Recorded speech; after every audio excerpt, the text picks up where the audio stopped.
Tonight on NewsWatch, questions about the NSA's surveillance program. More on what Washington is saying. Plus, dangerous wildfires destroying homes and evacuating masses. We'll show you where. And we'll look at why some churches thrive during recessions. All this and more tonight on NewsWatch. Good evening, everyone. I'm Mark Martin. Today, the director of the FBI blasted NSA whistleblower Edward Snowden and defended the surveillance programs he revealed. Meanwhile, support appears to be growing for Snowden in Hong Kong, where he remains in hiding. Heather Sells has more in tonight's top story. The U.S. government clearly wants to take down any perception of Edward Snowden as a hero and paint him instead as someone who severely damaged the country.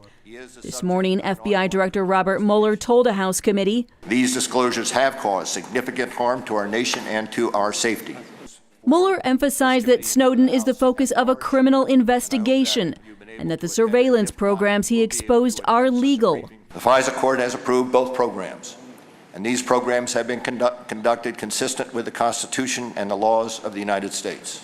Many believe Snowden's interview Wednesday with a Hong Kong newspaper won him sympathy there. Snowden told the South China Morning Post that he had evidence of U.S. government computer hacking in Hong Kong and China. For a lot of Hong Kong people, it's quite scary. Snowden's claims have not been verified, although many appear to believe them. Human rights activists in Hong Kong are planning a large anti-U.S. rally this weekend. Snowden told the Post that he has faith in the courts and people of Hong Kong to decide his fate, but he also said he may seek asylum in Iceland or Russia. In the meantime, his accusations of U.S. computer hacking have escalated tensions between China and the U.S., with both accusing the other of cyber attacks. Heather Sells, CBN News. Dr. Sebastian Gorkha is the Military Affairs Fellow with the Foundation for Defense of Democracies, and he joins us now with more.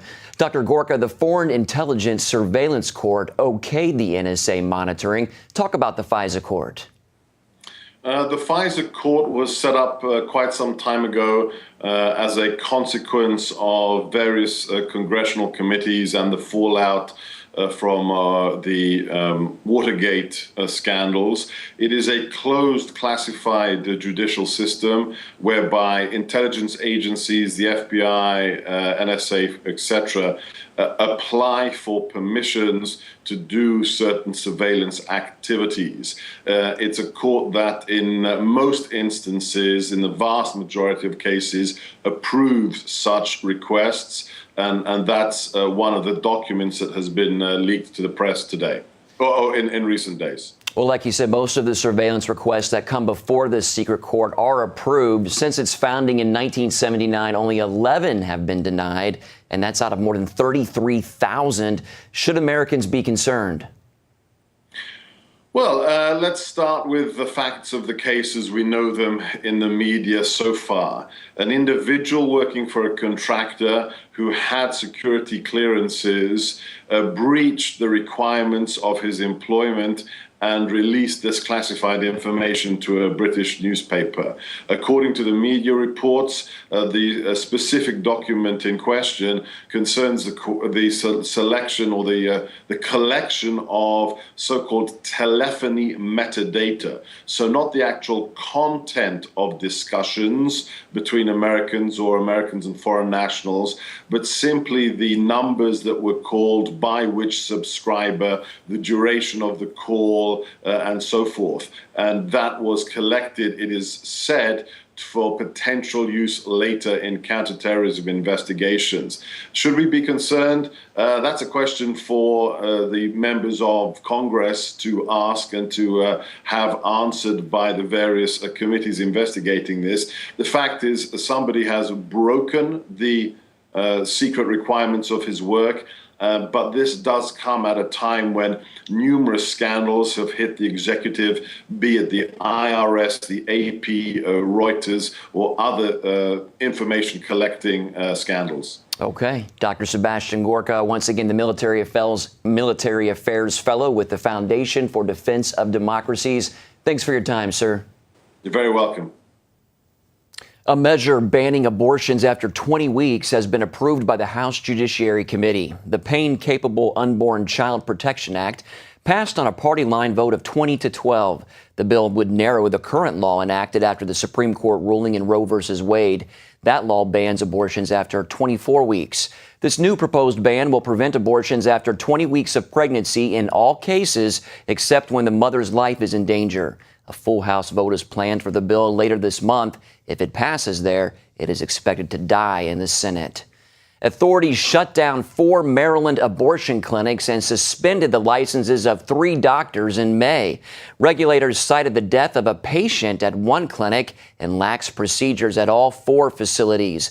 A woman died after experiencing cardiopulmonary arrest following an abortion at a Baltimore clinic. An investigation found that neither the doctor nor the assistant had been trained to use the defibrillator. The doctor attempted CPR on the patient, but she died later at a hospital. It turned out later that the defibrillator did not even work. Obamacare may cost Washington some leaders. Politico reports dozens of lawmakers and aides on Capitol Hill are considering quitting or even retiring early. They're worried the president's health care plan will cause their insurance premiums to skyrocket.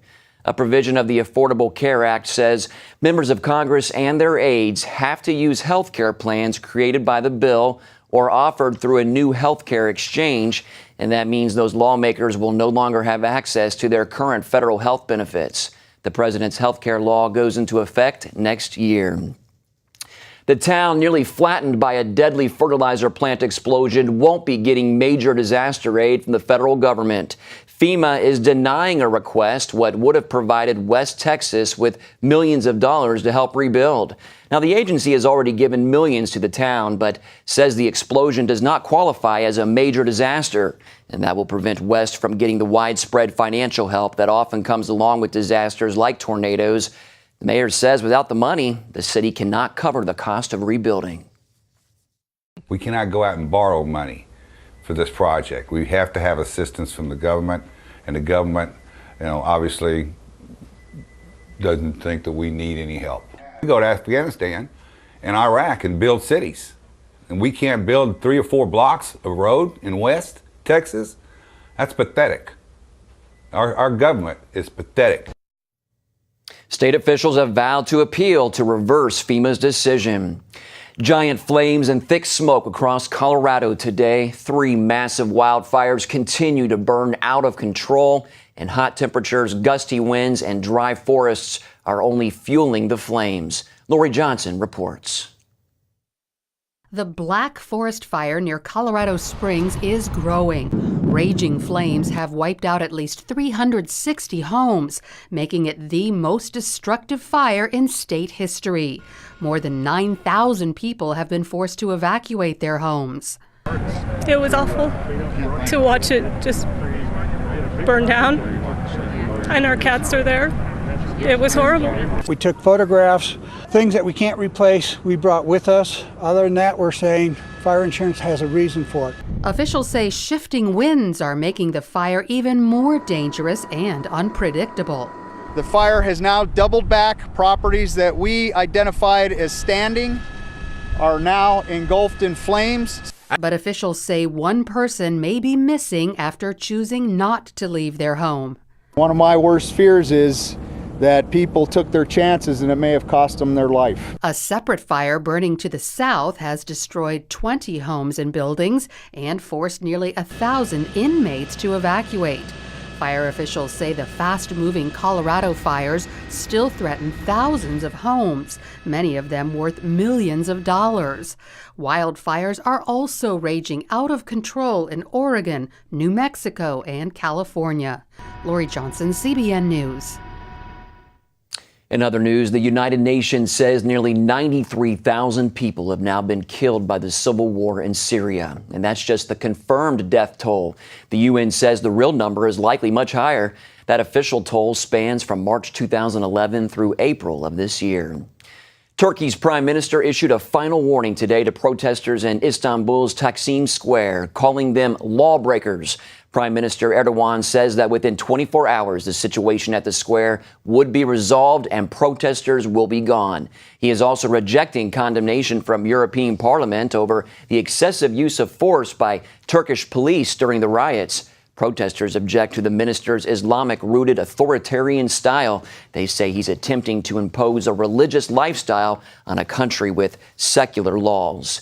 And for more on the situation in Turkey, we turn now to our senior international correspondent, George Thomas. Welcome, George. Hey, thanks. Now, you have reported many times from Turkey. How serious are Erdogan's threats against the protesters? Look, it just depends on how he acts in the next few hours. He is meeting his late-night meetings with the folks who organized the demonstration. There's no real leader per se, but he's agreed to meet with them late this evening, and we'll see what happens. But clearly, as you can see, I think these are live pictures from Taksim Square. The folks there they're geared up. They're passing out water. They're putting on their masks. They are clearly getting ready for the authorities to step in, and they take Erdogan at his word. And it all depends how this shakes out in the next few hours, and it could potentially turn very dangerous. Well, Turkey is an overwhelmingly Muslim nation, but I understand the majority of the people don't want the country to turn Islamist, correct? That's absolutely correct. They don't. I mean, Turkey is an anomaly. It is overwhelmingly, as you mentioned, a Muslim country, but they have this deep secular tradition. Ataturk, the founder of Turkey, in essence, did away with the Ottoman-style, Islamic style of jurisprudence and governance, and said, "I want to build a secular tradition." And so he started to put the underpinnings of secularism, and it has stayed up, this long, all this time. But about 10 years ago, when Erdogan came into power, he said, "Listen, I want to go back to the Ottoman days. I want to re-energize, to resuscitate, to revive the Islamic roots of our nation." And that is what this demonstration, to a large part, is about. George, do you think this is the start of Turkey's Arab Spring? No, commentators have been talking about that. I don't think so. In this case, what makes this different from vis-a-vis Egypt, Tunisia, Libya, in Turkey, Erdogan was democratically elected. He's been in power for 10 years. And so that's different from the so-called Arab Spring. But clearly, what you are seeing is a dissatisfaction. There are secular Turks, the middle class, the upper class, who say, "Listen, we don't want to live under Islamic Sharia law." Keep this in mind. When Erdogan came into power 10 years ago, in the last 10 years, he has built 17,000 mosques. Wow. And he has just recently banned the sale of alcohol and the advertising of alcohol. So clearly the secularists in the country are saying, look, we do not like the direction that Turkey is headed to. Okay, George Thomas, thanks again. You're welcome, sir. Well, coming up, a boy banned from an elementary school talent show, all because he wanted to sing about Jesus.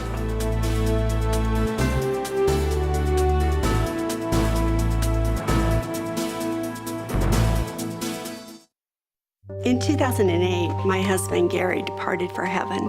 I was still grieving. And then to find out I had cancer, I began praying, God, how do I do this?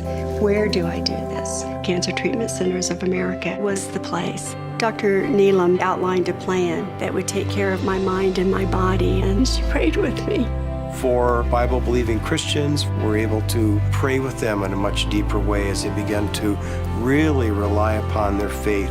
At Cancer Treatment Centers of America, we believe in the power of faith and prayer as indispensable allies in the fight against complex and advanced stage cancer. I'm back in Telluride on the mountain skiing. I feel strong and healthy. Advanced medicine and technology. And I am a survivor. The warm embrace of the Spirit and the power of prayer. These are happy tears. Please go to cancercenter.com/faith. Appointments available now. Cancer Treatment Centers of America. Care that never quits. Remember the happy days when he said everyone gets health insurance. But now, Congress says 7 million Americans will lose their health insurance, and your insurance rates could increase by 200%. Some health plans even get hit with a 40% tax and over $700 billion in Medicare cuts. So now we're really sad. But you can be happy again by getting the Obamacare Survival Guide. It's already a #1 New York Times bestseller, and over 500,000 Americans have gotten a copy. Newsmax says it's the best guide to the new law. You can get your copy at Obamacare911.com. It gives you the tips, strategies, and loopholes you need to know. Get your copy of the Obamacare Survival Guide at stores everywhere for $19.95, or get the internet-only offer of just $4.95 and save $15. Go to Obamacare911.com to claim your copy now.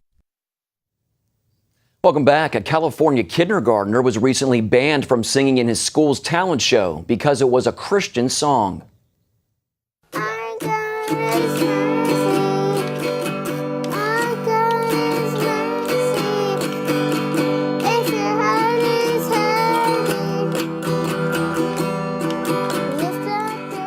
Salt Creek Elementary told Austin Stroberg he could not sing Our God is Mercy because it was, quote, religious. His parents sought legal counsel with the Pacific Justice Institute. They argued the school was inadvertently embracing secularism to appease anti-religion activists, calling the censorship a violation of constitutional rights. I wasn't 100% sure. I don't know if a lot of other people are really familiar with what you are legally allowed to do in public school and what you're not. We're trying to teach our kids to stand up for what you believe in, do it respectfully, but also do it with as much knowledge as you can. School administrators later changed their position and allowed Austin to perform. Good, there was a happy ending. Well, the family who waged a national fight to get their 10-year-old daughter on an adult lung transplant list says Wednesday's surgery was a success. Doctors at the Pennsylvania hospital say little Sarah Murnahan could be awake in 48 hours and headed home sometime in the next 3 weeks to 2 months. Sarah has cystic fibrosis, and her health was fading as her parents challenged the transplant policy that makes children under 12 wait for pediatric lungs. But last week, a U.S. district judge in Philadelphia ruled she should be eligible for adult lungs. The perspective of sitting in that room with that little girl since Saturday, being sedated and paralyzed and intubated and just feeling like we were going nowhere, to today and being in that operating room with a chance for a new beginning is amazing. And the judge in Sarah's case also ruled an 11-year-old from New York City should be eligible for adult lungs as well. More than one happy ending. Well, up next, how tough economic times can either break a church congregation or make it stronger.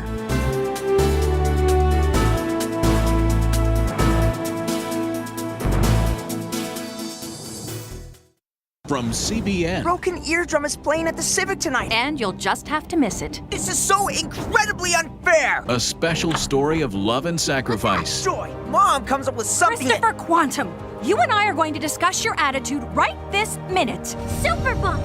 No! Join the Superbook DVD Club and get Superbook's newest episode, He is Risen.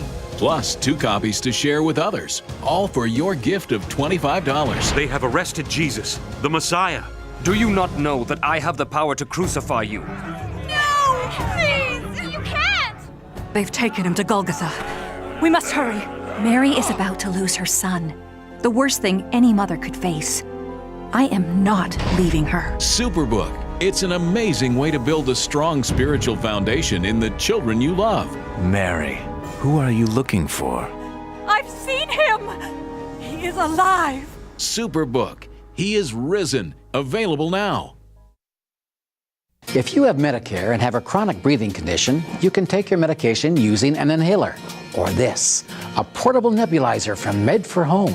Independent studies have shown a nebulizer may be more effective and easier to use than just an inhaler. Impressive. It's like getting hospital-quality treatment at home. So call Med4Home today to find out more. Med4Home is a specialty pharmacy that's here to help you however they can. They'll deal with your doctor, the paperwork, even ship for free. And their pharmacists and respiratory therapists are available 24/7. What's more, your nebulizer and medications may even be covered by your Part B benefits. For a better treatment at a much better price, call Med4Home now to learn how a portable nebulizer can help you start breathing better today. For more information, call 1-800-210-5821. Remember the happy days when he said everyone gets health insurance. But now, Congress says 7 million Americans will lose their health insurance, and your insurance rates could increase by 200%. Some health plans even get hit with a 40% tax and over $700 billion in Medicare cuts. So now we're really sad. But you can be happy again by getting the Obamacare Survival Guide. It's already a #1 New York Times bestseller, and over 500,000 Americans have gotten a copy. Newsmax says it's the best guide to the new law. You can get your copy at Obamacare911.com.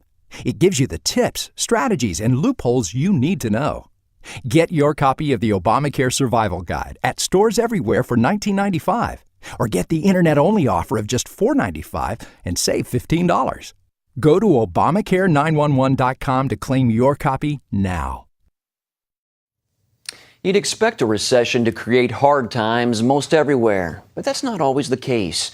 As Paul Strand explains in tonight's Focus Report, hard times are often the best times for evangelical churches. Throughout history, the belief has been when the going gets rough, the hardest hit often get going to church. One economics professor found since the 1960s, in all the recessions, evangelical churches on average have grown about 50%. Pastor Todd Lane sees that play out each week at Gateway Church in the Dallas-Fort Worth area. He says this recession has shaken many people and stolen their peace. They're looking in the world for some kind of something to satisfy their soul, and they're only finding it really in the true source of peace, and that's in Jesus. Gateway counted about 8,500 people coming to weekend services when the 2008 recession hit. Now that number's more than 21,000. It's certainly been, over the last few years, quite the spike in our attendance. But numbers growth isn't the only kind of thriving. It's an interesting fact that economic hard times are often the best of times for evangelical churches, soaring attendance and all. Others, though, are nearly crushed. And that tests the true mettle of a congregation.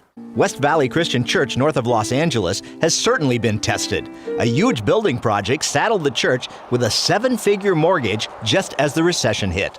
Senior pastor Glenn Kirby said they couldn't make ends meet as members lost jobs and homes and the church lost members. We were losing about 4 families a week that lost their jobs. There were people that had to move out of the LA area for a cheaper place to live. It forced painful cuts. We laid off all of our staff from about 17 down to 4.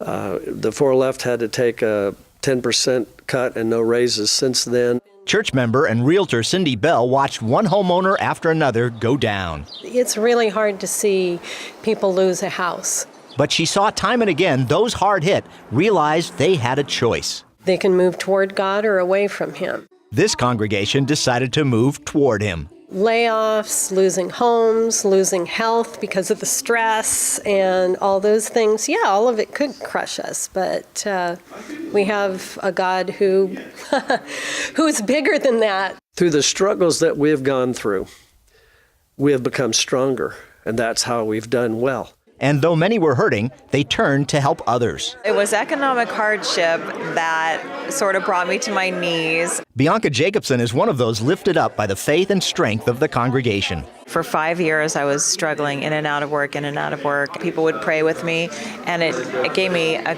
tremendous amount of faith. And the reward followed when Bianca scored the best job she's ever had. This good news and influence have led others to radical change, like former workaholic Richard Cuellar. I've let go of my second job. I don't work 2 jobs no more. I'm home more with my family. I'm here at church more often. And that's what the examples I saw around here. Perhaps the biggest example came when single mom Dana Brown Thomas and her 4 sons showed up at the church. They moved out to California only to learn that their expected work fell through. So I found myself without a job, new place, not a lot of family out here. The church rushed to her aid. It helped me financially, it helped emotionally. Church people fed her job leads and references, and even Pastor Kirby jumped in. He got me to stay focused and sat down and helped me with my resume. Which led to a job in a local law office. Even in our hardest times, hardest of hardest times, God has always looked out for us and provided. While Gateway itself hasn't faced the same economic challenges, Pastor Lane says his church family, too, is more aware of the needs others may now have. We've actually had several services where literally in the service, we give the opportunity for people in need to stand up and the people around in the service to go and meet that need. Kirby insists such places, such people, shine in dark times, and hurting souls will be drawn to that light. It is the greatest of opportunities and the bleakest of tragedies and struggles. And so it's a great time for catching fish. It's a great time for ministry. Whether they prosper or they're brought low, it seems that in the best churches, hard times soften hearts. Paul Strand, CBN News, reporting from West Hills, California. Up next, healing scars, where some of California's youngest burn victims go to just be kids again.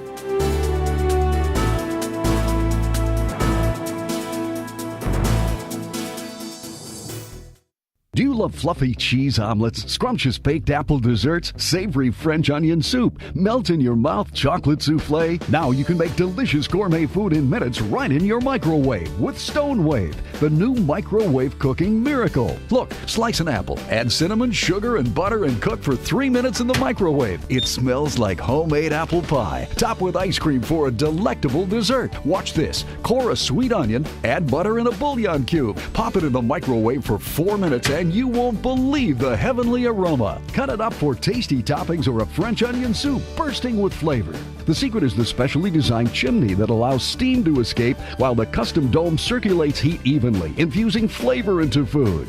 Best of all, the ceramic surface is non-stick. No need for butter, fats, or oil, so it's the best way ever to make eggs. Simply place it in the microwave for 1 minute for a perfect fluffy omelet. Then just cover for a few seconds and look, it melts like magic. This microwave fits 4 StoneWaves, so you can make custom omelets in the microwave for the whole family. Poached eggs are great, but what a pain to make. Just pop an egg into StoneWave, and in just 1 minute, you've got a smooth, velvety, perfect poached egg. It's all right here in the StoneWave recipe book. All recipes in 5 minutes or less. So quick and easy, anyone can cook like a pro. You can even make a chocolate souffle just like the restaurants in only 5 minutes for just 50 cents. And yes, right in your microwave. So decadently delicious, you'll be amazed. You get the amazing StoneWave, made of ceramic stoneware with a special hollow handle that stays cool enough to hold. Plus all the recipes and incredible value for just $10. But call now and you can double your order. That's 2 for the price of 1. Call or click now and find out about free shipping.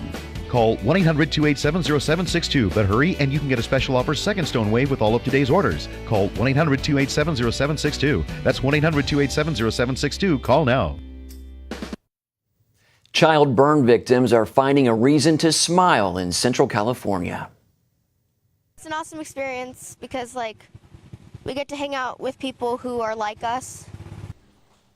It's called Champ Camp, a week-long program at Wonder Valley Ranch where young California burn survivors can relax, forget about their differences, and just enjoy being a kid. This year, over 130 campers participated, competing in mud games, swimming, and riding horses. See, these kids are complete troopers. It doesn't matter how severe their burn is or not. We run the incidents and we see the kids right then during the emergency, freshly either injured or burned or whatever. And then we get to kind of see them through the process and see them come up here. Every child gets to go to camp for free, paid for by donations. More than 2,000 people have attended the camp since 1985. Looks like they're doing a good thing there. Well, that's all for this edition of NewsWatch. Remember, you can email us your comments and questions at newswatch@cbn.com. Hope you'll join us next time. Have a great night.